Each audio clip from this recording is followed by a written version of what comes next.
The fuel moisture codes are a critical part of the fire weather index system. They track the influence of wetting rains and dry sunny weather on the flammability of a diverse set of landscapes.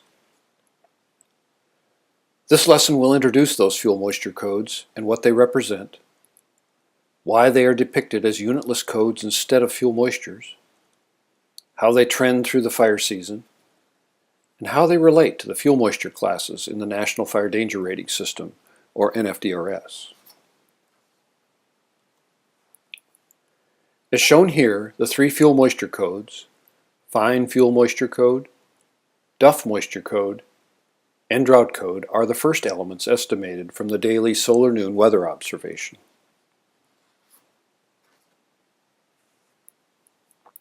Each is designed to represent a portion of a deep organic fuel bed, with FFMC characterizing the fuel moisture in the litter fuels at the surface, the DMC tracking moisture levels in the shallow uncompacted duff layers immediately below, and the Drought Code, the compacted duff and peat fuels below that.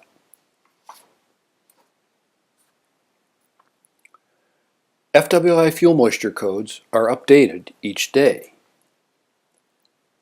The Fine Fuel Moisture Code, or FFMC, tracks a 5 to 16 hour time lag fuel moisture. The Duff Moisture Code, or DMC, tracks a 15-day or 360 hour time lag fuel moisture. And the Drought Code, or DC, has a time lag of 53 days, or approximately 1,250 hours. While most of you are probably familiar with the time lag fuel moistures, represented as a percent in the U.S. systems, the FWI fuel moistures may require some reorientation. In the upper graph, the Duff Moisture Code in blue is plotted with its fuel moisture equivalent in green. We know that fuel moistures fall as fuels dry out.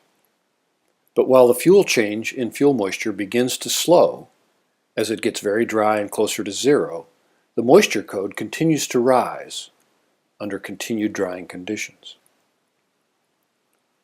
The real value of moisture code over fuel moisture is that it is much easier to compare directly with the fire behavior indices that rise as conditions worsen. In the lower graph, the DMC is plotted in blue and the FWI is plotted in orange. It is very easy to see how much of the variation in FWI is due to the DMC and how much is due to other factors.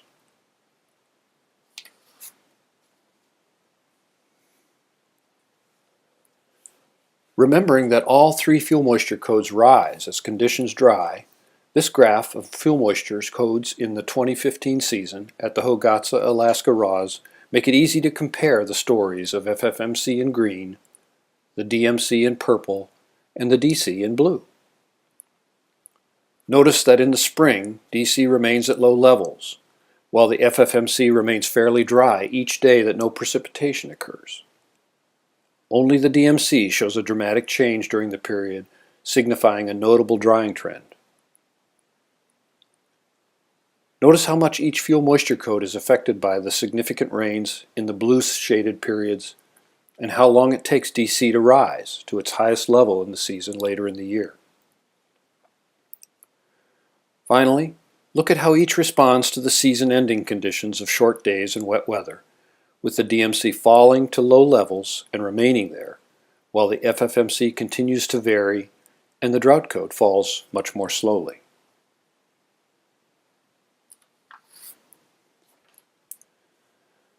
Two major fires of the 2015 season, the Rock and Isahultila, were nearby the Hogatsa RAWS as shown on this map.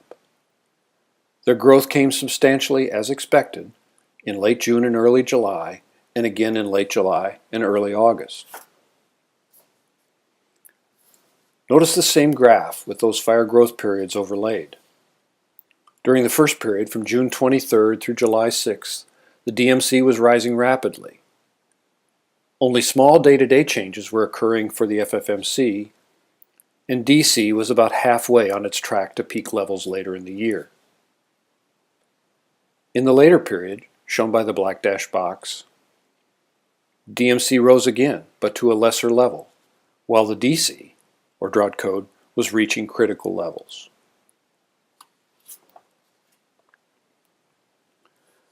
This pocket card from analysis in Minnesota highlights how each moisture code can be interpreted and used on the fire line.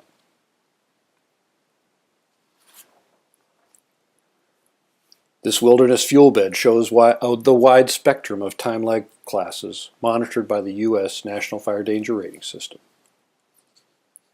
Methods for estimating the fine dead fuels and the live fuels will be changing with the new 2016 version of NFDRS.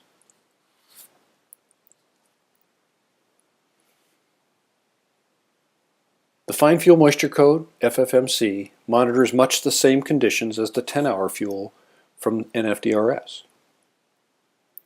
The Duff Moisture Code as a 360-hour fuel falls somewhere between the 100-hour and 1,000-hour time lag moistures that NFDRS tracks. And the Drought Code, with its 53-day time lag, is in the same class as the 1,000-hour and KBDI factors employed by NFDRS. Though they are analogous, they do not always tell the same stories. The FWI system does not explicitly monitor the condition of live fuel moistures. New methods in the 2016 version of NFDRS will attempt to identify green up and curing as well as live fuel moistures from the weather observations. But DMC and its fuel moisture equivalent continue to be a valuable tool in assessing the flammability of green landscapes that we monitor and manage.